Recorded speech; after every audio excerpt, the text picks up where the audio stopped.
नमस्कार. महा M T व्हीच्या सर्व प्रेक्षकांना हार्दिक नमस्कार आणि मुख्य म्हणजे हिंदू नववर्षाच्या शुभेच्छा. आपलं नवीन वर्ष आता सुरू झालेलं आहे, त्याबद्दल आपल्या सर्वांना शुभेच्छा.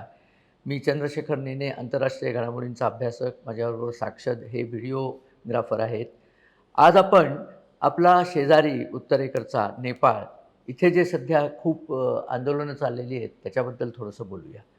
नेपाळ हा एका काळी एकमेव हिंदू राष्ट्र म्हणून त्याची ख्याती होती.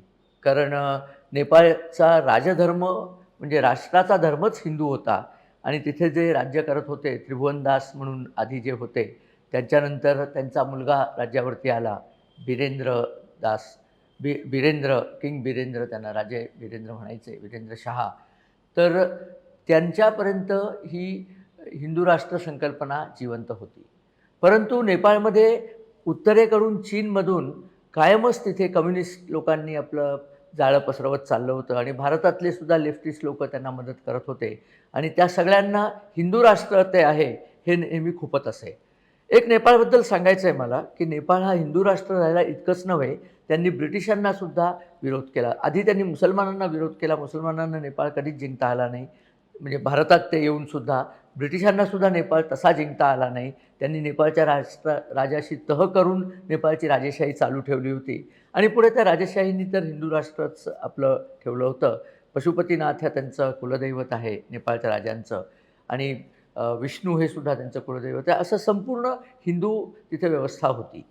म्हणजे अगदी आपण ज्याला माउंट एव्हरेस्ट म्हणतो, कोणीतरी एक British surveyor general George Everest त्याच्या नावाने आपण ते शिखरच करून ठेवलेलं आहे. त्याला नेपाळचे लोकं सागरमाथा म्हणतात. त्यांना हे एव्हरेस्ट वगैरे काही पसंत नाही आहे. मी नेपाळला राहिलेलो आहे. 3 एक महिनेसुद्धा मी कामानिमित्त नेपाळला राहिले होते. अतिशय ज्याला म्हणतात स्वाभिमानी लोकं ते आहेत. आपल्याला गुरखे माहीत असतात, पण नेपाळमध्ये गुरखे आहेत, मधेसी आहेत, नेपाळी वंशाचे इतर लोकं आहेत. स्वाभिमानी लोकं होती, परंतु अतिशय गरीब लोकं. कारण तो हिमालयन प्रदेश असल्यामुळे तिथे फारशी शेती करता येत नाही.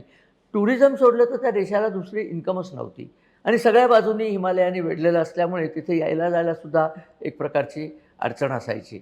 त्यामुळे एकूण नेपाळ हा जगप्रवाहाच्या थोडा अलगच पडलेला होता. हे सगळं कधी बदललं? 2001 साली 1 जून 2001 साली बीर विक्रम शाह जे तिथे राजे होते, ते राजेच नुसते नव्हे, त्यांची पत्नी आणि त्यांचं सगळं कुटुंब, त्या सगळ्यांचा खून झाला. आणि तो खून कोणी केला? तर राजपुत्र दीपेंद्र म्हणून तेव्हा जे होते, त्यांनी तो खून केला असं सांगण्यात आलं. आणि वरती हे म्हटलं आणि पार्लमेंटमध्ये म्हणजे बंदुकींच्या गोळ्या चालवून त्यांना मारण्यात आलं आणि त्याच्यानंतर असं सांगण्यात आलं, की त्यातली एक गोळी लागून हे दीपेंद्रसुद्धा गेले. म्हणजे खून तर केलाच, खुन्यालासुद्धा संपवलं. म्हणजे ज्यांनी कोणी कट केला होता, त्यांची नावं अज्ञात राहिली. हे उघडपणे लेफ्टिस्ट लोकांचं कारस्थान होतं. कारण अनेक ठिकाणी अगदी लेफ्टिस्ट लोकांचं उगमस्थान जे रशिया, तिथेसुद्धा त्यांनी असंच केलं होतं, की रशियाचा झार आणि त्याचं जे सगळं कुटुंब होतं, सगळ्यांना गोळ्या घालून नष्ट केलं होतं. निवडणुकीतनं ज्यांना जिंकता येत नाही, ते हा मार्ग अवलंबतात असं आपल्याला पाहण्यात येतं. सगळीकडे जिथे-जिथे ही लेफ्टिस्ट लोकं गेली, कम्युनिस्ट लोकं, तिथे हिंसाचारच करत राहिली. तर ते जाऊ दे. पण त्याच्यानंतर तो खून झाल्यानंतर लोकांच्या लक्षात आलं, की इथे राजा असणं आवश्यक आहे. म्हणून बिरेंद्र शाह यांचे जे धाकटे बंधू ज्ञानेंद्र शाह, त्यांचं संपूर्ण नाव ज्ञानेंद्र वीर विक्रम शाह देव असं आहे, त्यांना राज्यावरती बसवण्यात आलं. आणि त्यांनी 2001 ते 2008 आपलं राज्य तिथे केलं. ते नेपाळचे राजे होते. परंतु 2008 साली त्यांना राज्यावरनं काढलं. कारण हे सगळ्या लेफ्टिस्ट लोकांनी खूप मोठी गडबड केली आणि नेपाळमध्ये लोकशाही आली पाहिजे, राजेशाही नको असा एक गोंगाट करून त्यांनी यांना दूर केलं आणि त्याच वेळेला नेपाळचं हिंदू राष्ट्र स्टेटस काढलं. कारण सेक्युलरिझम आलं पाहिजे. या लेफ्टिस्ट लोकांचं एक असतं, ते हिंदू धर्माच्या विरुद्ध असतात आणि सेक्युलरिझमच्या बाजूचे असतात. पण इतर जे धर्म असतात त्याच्या मात्र ते विरोधी नसतात. इस्लाम धर्म, ख्रिश्चन धर्म याच्या काही ते फारसे विरोधी नसतात. हिंदूंच्याच विरुद्ध त्यांची पोटदुखी असते, जरी त्याच्यातले बरेचसे लोक हिंदू असले तरीही. असो, तर तेव्हापासनं 2008 सालापासनं आजपर्यंत 16-17 वर्ष त्यांचं लोकशाहीचा प्रयोग नेपाळमध्ये चालू आहे. परंतु सामान्य जनता या लोकशाहीला विटलेली आहे. यांचे प्रत्येक प्रधानमंत्री कुठल्याही पार्टीचे का ते असेना, यांनी प्रचंड भ्रष्टाचार केलेला आहे. सगळ्यांच्या वरती भ्रष्टाचाराच्या केसेस असतात आणि प्रधानमंत्री बदलला की नवीन प्रधानमंत्री आधीच्या प्रधानमंत्र्यांच्या भ्रष्टाचाराच्या केसेस माफ करतो. हा आजतागायत चाललेला कायम चाललेला प्रयोग तिथे आहे. उदाहरणार्थ तुम्हाला सांगतो, त्यांचे माधव नेपाल नावाचे पंतप्रधान, बाबूराम भट्टराय नावाचे पंतप्रधान, खिलराज रेग्मी नावाचे पंतप्रधान, नंतर पुष्पकुमार दहल, आत्ताचे के.पी. शर्मा ओली, देवबहादूर देवबा, हे सगळे लोक या प्रत्येकावरती भ्रष्टाचाराच्या वेगळ्या वेगळ्या केसेस आहेत. जमेल तिथे हात मारायचा सगळ्यांनी प्रयत्न केला आणि तो प्रयत्न झाल्यानंतर त्यांची सत्ता जेव्हा बदलते तेव्हा आधीच्याला माफी द्यायची, कारण याची सत्ता गेली की हा पहिल्याच्याला माफी देणार असतो. जनता हे सगळं पाहत असते आणि जनतेमध्ये सध्या महागाईचा कडेलोट झालेला आहे आणि ते अतिशय संतप्त आहेत या सगळ्या लोकांवरती. आणि त्यामुळे असं झालं की तिथे एक आणखीन पक्ष आहे, राष्ट्रीय प्रजातंत्र पार्टी RJP. त्याचे प्रमुख आहेत राजेंद्र लिंगडेन. ही विरोधी पक्ष आहे, अर्थात विरोधी पार्टी आहे. त्यांनी असं लोकांमध्ये सांगितलं की या सगळ्या ठग लोकांना राज्यावरती बसवून आपल्या देशाची लूट पाहण्यापेक्षा आपण पुन्हा राजांनाच का तिथे आणू नये. कारण काय असतं, हे राजे लोक मुळाचे श्रीमंत असतात, इतके वर्ष राज्य उपभोगलं असल्यामुळे. त्यामुळे ते स्वतःकरता तरी भ्रष्टाचार करत नाहीत, असा एक साधारण पाहण्यात येतं. आणि त्याप्रमाणे सध्याचे जे राजे आहेत, म्हणजे राजे जे होते ज्ञानेंद्र वीर विक्रम शाह, त्यांच्या नावाने द्वाही फिरवण्यात आली की त्यांना आपण पुन्हा राज्यावरती आणू, नेपाळमधनं लोकशाही काढून पुन्हा राजेशाही आणावी याकरता तिथे आंदोलन सुरू झालं. अर्थातच सध्याचे जे पंतप्रधान आहेत के.पी. सिंग ओली, ते सुद्धा लेफ्टिस्टच पद्धतीचे आहेत. त्यांचे दुसरे जे मित्र आहेत प्रचंड, ज्यांना म्हणतात पुष्पकुमार दहल प्रचंड, ते तर पूर्णपणे कम्युनिस्ट आहेत. त्या सगळ्यांनी याला प्रचंड विरोध केला आणि लोकांचं आंदोलन एवढं प्रखर झालं की काठमांडूच्या चौकामध्ये लाखोंचा जमाव तिथे गोळा झाला. आणि या जमावावरती सरकारने काय केलं, अशा वेळेला लेफ्टिस्ट लोक जे करतात, सरकारावरती गोळीबार केला. सरकारकडनं या जमावावरती गोळीबार झाला. त्यात 3 लोक मेली, 110 लोकांना तुरुंगात टाकलं. आता शुक्रवारचीच गोष्ट. आणि याच्यानंतर आंदोलन अजून भडकण्याची शक्यता दिसत आहे. कारण नेपाळी लोक, मी तुम्हाला म्हटलं, ते स्वाभिमानी, काटक आणि एकूण लढाऊ वृत्तीचे असल्यामुळे अशा प्रकारे आंदोलन चिरडून टाकणं हे काही फारसं सोपं नाही. आता असं दिसतंय की ज्ञानेंद्र शाह यांना पुन्हा राज्यावर बसवावं याकरता एक मोठी मोहीम नेपाळमध्ये सध्या आकार घेते. आणि कोणी सांगावं, येत्या काही दिवसात त्या मोहिमेचा आपल्याला दृष्टीपथात येईलच की ते यशस्वी होतात की यशस्वी होत नाही. इथे महत्त्वाची गोष्ट काय आहे ती तुम्हाला सांगतो की नेपाळ या देशामध्ये भ्रष्टाचार जर उपटून काढला नाही तर त्या देशाची पुरती वाट लागेल. कारण त्या देशाला टुरिझम सोडलं तर इन्कमच नाही आहे. अशा प्रकारची आंदोलन झाली की टुरिझम थांबतं. मग खायचं काय? म्हणजे लोक अनेक संतप्त होतील की तुम्ही लोकांचं म्हणणं काय आहे की इतकी वर्ष आम्ही लोकशाहीचा प्रयोग पाहिला, एकाहून चोर लोक राज्यावरती आले, तर आता आम्हाला हा प्रयोग नको. आम्ही ज्यांना आधी ज्यांचं राज्य 8 वर्ष अनुभवलं होतं आणि आम्ही बऱ्यापैकी सुस्थितीत होतो, चांगलं होतं, त्या ज्ञानेंद्र शाह यांनाच राज्यावरती आणा. ज्ञानेंद्र शाहांनी अतिशय डिप्लोमॅटिकली मी याच्यामध्ये स्वतः हे सुरुवात केलेली नाही आहे असं ते सांगतात आणि जनतेची इच्छाप्रमाण असंही त्यांनी सांगून ठेवलं आहे. असं दिसतंय की कदाचित ज्ञानेंद्र शाहांचा पुन्हा राज्यप्रमुखपदी राज्याभिषेक होऊ शकतो. कारण तो जर झाला तर ते चीनच्या कारवायांना दिलेलं चोख उत्तर असेल. भारत सरकारला तर माझी अशी विनंती आहे की त्यांनी जमेल तितकं त्या ज्ञानेंद्र शाह यांना सपोर्ट करावं आणि तिथे भारताला अनुकूल राजवट आणणं हे अतिशय आवश्यक आहे. आत्ताच आपण पाहिलं शेजारच्या बांगलादेशात काय चाललं, पाकिस्तानमध्ये काय चाललेलं आहे, ब्रह्मदेशामध्ये सुद्धा मिलिटरीचं सरकार आहे. ते सरकार असल्यानंतर तिथे हा प्रचंड भूकंप झाला, खूपच भयानक भूकंप झाला आणि दुसरा पुन्हा सातत्याने असणारा 4 दिवसांनी पुन्हा एक भूकंप झाला. त्या भूकंपात पुष्कळ नुकसान झालेलं आहे आणि मिलिटरीचं जे सरकार आहे त्यांना काही ते सांभाळता येत नाही आहे. अर्थात भारताने तातडीने त्यांना मदत पाठवलेली आहे. भारताने प्रत्येक जगामध्ये कुठेही आपत्ती आल्या तर ते कुठल्या देशाचे, कुठल्या धर्माचे, कुठले नागरिक आहेत न बघता मदत पाठवलेली आहे. अगदी तुर्कस्तानमध्येही भारताने तेव्हा मदत पाठवली होती. त्यामुळे ते काम भारताचं चालूच आहे. परंतु हे सगळं होत असताना आपल्या शेजारी देशांमध्ये आपल्याला अनुकूल अशी स्थिर राजवट येणं हे अतिशय आवश्यक आहे.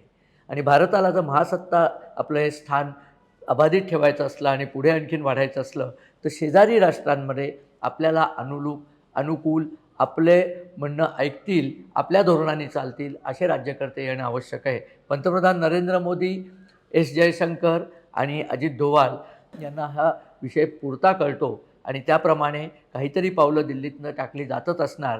आपण अशी आशा करूया की नेपाळमधलं हे आंदोलन लवकरच शमेल आणि तिथे आत्ताचे जे सगळे ठगसेन राज्यकर्ता आहेत त्यांचं सरकार जाऊन एक चांगलं सुस्थिर सरकार येईल आणि कदाचित त्या सरकारचे सरकार प्रमुख म्हणून ज्ञानेंद्र यांची नेमणूक होईल अशी शक्यता आहे. ज्ञानेंद्रांची एक गोष्ट तुम्हाला सांगतो, 1950 आणि 51च्या मध्ये जेव्हा ज्ञानेंद्र अतिशय लहान होते तेव्हासुद्धा त्यांना राज्यावरती बसवलं होतं, कारण तेव्हाही अशीच तिथे उलथापालथ झालेली होती.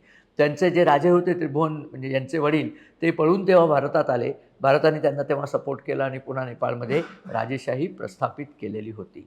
असा हा नेपाळ हा आपल्या बाजूने असणं अतिशय आवश्यक आहे. नेपाळ हा चीन आणि भारताच्या मधली एक पाचर आहे. तसंच नेपाळचे असंख्य लोक हे भारताशी सहानुभूती ठेवणारे आहेत, कारण नेपाळ हिंदू राष्ट्र म्हणून भारताला त्याच्याबद्दल सहानुभूती तेव्हाही होती. भारत हा त्यांचा हिंदू राष्ट्र जरी लिहिलेलं नसलं तरी हिंदूंचा बहुसंख्य देश आहे, म्हणून नेपाळी माणसाच्या मनातसुद्धा भारताबद्दल सहानुभूती असते. या मैत्रीला आपण जागलं पाहिजे आणि नेपाळमध्ये शांतता लवकरात लवकर प्रस्थापित केली पाहिजे. आंतरराष्ट्रीय राजकारणाची ती आवश्यकता आहे आणि ते करायला भारत समर्थ आहे, कारण भारतातनं नेपाळला जाण्याचा रस्ता अतिशय सुकर आहे. चीनमधनं नेपाळमध्ये यायला हिमालय ओलांडायला लागतो. भारतामधनं जाताना तसं काही करायला लागत नाही. बऱ्यापैकी खिंडी आणि वाटा भारतातनं नेपाळला जायला आहेत आणि म्हटलं असं नेपाळी नागरिक आणि भारतीय नागरिक यांच्यामध्ये अतिशय जवळचे संबंध आहेत. शिवाय भारताच्या सैन्यामध्ये एक सायझेबल पोर्शन गोरखा सैनिकांचा असतो. नेपाळ हे एकमेव राष्ट्र आहे जे आपले सैनिकसुद्धा एक्सपोर्ट करतं. इंग्लंडच्या सैन्यामध्ये एक छोटीशी गोरखांची बटालियन असते. भारतामध्ये तर पुष्कळ बटालियन आहेत.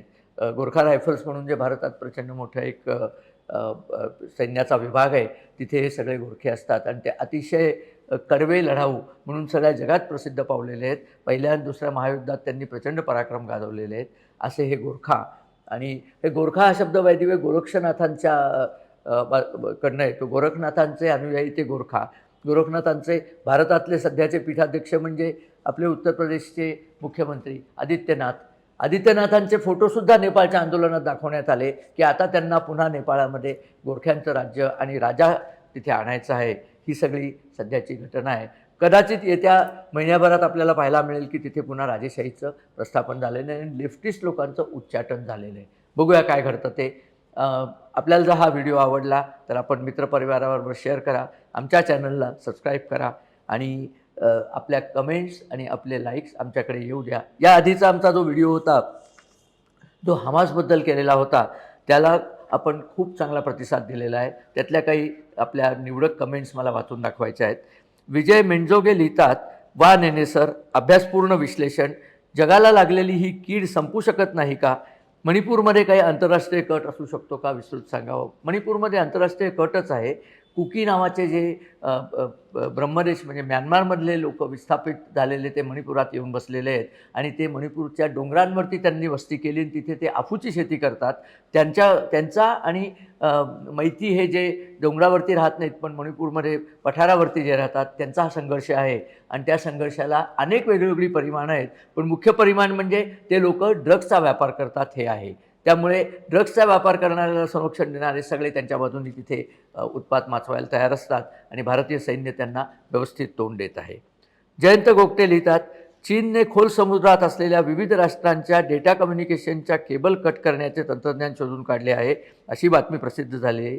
या विषयाचे सर्व बाजूंनी विश्लेषण करणारा व्हिडिओ करावा ही विनंती. धन्यवाद जयंतजी. आम्ही लवकरच या विषयावर व्हिडिओ करणार आहोत, कारण हे काय चाललं आहे तुम्हाला सांगतो. तैवान आणि चीनच्या मध्ये ज्या केबल्स टाकलेल्या आहेत इंटरनेट करता, त्या केबल्स कापायकरता चीनचं एक जहाज नुकतंच तैवानने पकडलं आणि त्या जहाजाला हाकून लावलं. पण जाण्यापूर्वी त्यांनी त्या केबल्स कापल्या होत्या.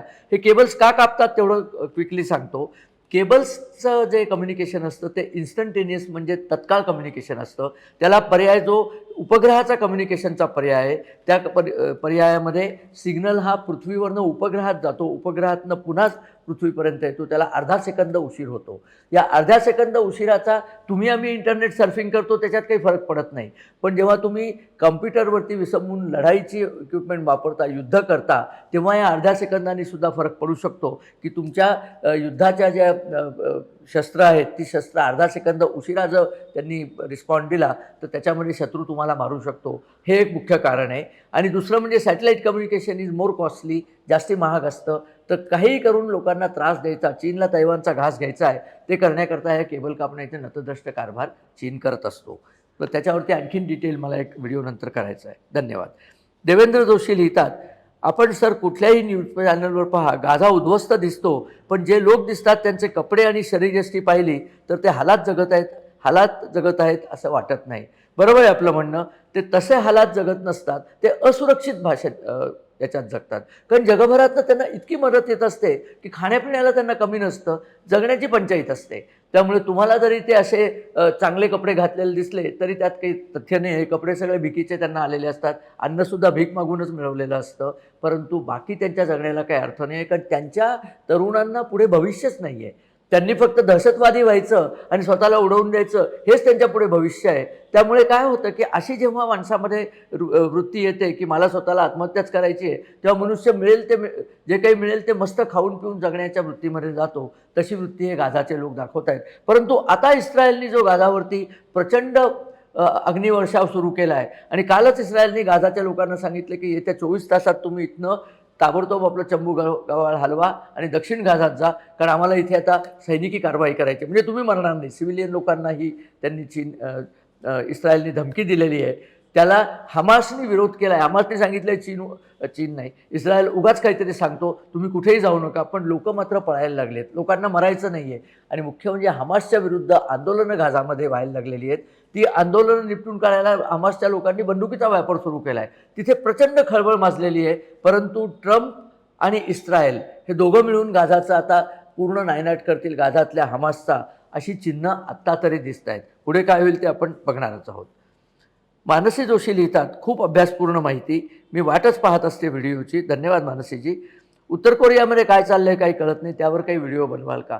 उत्तर कोरिया इतका रहस्यमय असलेला देश दुसरा नाही, कारण त्या देशामध्ये इतर देशांच्या गुप्तहेरांना सुद्धा काम करता येत नाही, इतकी तिथे कडेकोट बंदोबस्त आहे. आणि ते पुन्हा अण्वस्त्रधारी राष्ट्र आहे. त्यामुळे उत्तर कोरिया हे एक प्रश्नचिन्ह म्हणूनच जगापुढे आहे आणि ते घातक प्रश्नचिन्ह आहे, कारण त्यांच्याकडे अण्वस्त्र आहेत. बघूया ते पुढे काय करतात ते. त्याच्यावरती व्हिडिओ काही दिवसांनी करू, पण आम्हालासुद्धा त्याची माहिती फारशी मिळत नाही. दिलीप बावकर लिहितात, या सर्व गाझापट्टीच्या गोंधळाचा फायदा इराण हा देश कसा घेऊन इस्रायलला खच्ची करण्याचा प्रयत्न करत आहे. हा महत्त्वाचा मुद्दा तुम्ही सांगायला विसरलात. हा मुद्दा आम्ही सांगायला विसरलो नव्हतो, परंतु इराणच्या विरुद्ध सध्या ट्रम्पनी एवढी मोठी आघाडी उघडलेली आहे की या सगळ्या गाझाच्या लोकांना मदत करणं वगैरे इराणच्या दृष्टीने आता फालतू गोष्टी झालेल्या आहेत. त्यांना स्वतःचा जीव वाचवायची सध्या प्रॉब्लेम सुरू झालेले आहेत. इस्रायल आणि अमेरिका इराणवरती संयुक्त हल्लासुद्धा चढवू शकेल येत्या 2-4 दिवसात, असं होऊ शकेल. आणि तसं होऊ नये म्हणून इराणनी भूमिगत मिसाईल्स जे आपली ठेवलेली आहेत त्याला त्यांनी मिसाईल अंडरग्राऊंड सिटी असं नाव दिलेलं आहे. आणि त्यांनी सांगितलं आम्ही ते सगळे मिसाईल आता कार्यान्वित करतोय. अमेरिकेने जर आमच्यावरती अजून हल्ला केला तर आम्ही सगळे अमेरिका नष्ट करून टाकू. बोलण्यात त्यांचा हात कोणी धरू शकत नाही. परंतु अमेरिकेने नुकतेच काही विशेष प्रकारचे बॉम्ब विकसित केलेले आहेत. त्याचं प्रात्यक्षिकही घडवलं आहे की कितीही खाली काँक्रीटच्या आवरणाखाली जरी यांचे मिसाईल्स असले तरी अमेरिकेला त्याची पक्की माहिती असल्यावरती अमेरिकन बॉम्बर्स ते संबंध उद्ध्वस्त करू शकेल. आणि कदाचित येत्या 2-4 दिवसामध्ये आपल्याला तसं काहीतरी झालेलं दिसेल, तेव्हा आम्ही व्हिडिओ करणारच आहे. इराणवरती एक विस्तृत व्हिडिओ करणं आवश्यक आहे, कारण इराणचे राज्यकर्ते हे त्यांच्या लोकांच्या मनातसुद्धा अजिबात नाही आहेत, उतरलेले आहेत मनातनं. परंतु ते धरून बसलेत, लोकांवरती दंडेली करून स्वतःचं राज्य तिथे स्वीकारत बसलेत. परंतु ट्रम्प सध्या इराणच्या प्रचंड विरोधात आहे आणि इस्रायल तर विरोधात आहेच, कारण इराण कारण नसताना इस्रायलच्या नाशाची स्वप्न पाहत असतो आणि त्यांच्यावर मिसाईल अटॅक करत असतो. त्यामुळे इराणची पण स्टोरी आता आपल्याला बघायला मिळेल. रेव्हरंड सतीश तोरणे नगर हे लिहितात की सर जेरुसलेमची माहिती मिळेल का? जेरुसलेमवरती एक स्वतंत्र व्हिडिओच करायला लागेल. जेरुसलेमचं अरबी नाव अल कुद्स म्हणजे पवित्र शहर असं आहे. परंतु जेरुसलेम हे जगातलं सर्वात जास्ती रक्तरंजित स्थळ आहे.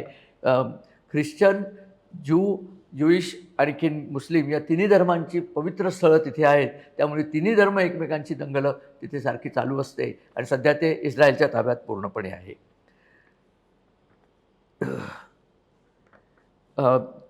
ठीक आहे, एवढे प्रश्न मी आत्ता घेतले. याहून प्रश्न आता पुढच्या वेळेला घेऊया. तर आपण हा व्हिडिओ बघितलात त्याबद्दल धन्यवाद आणि नमस्कार.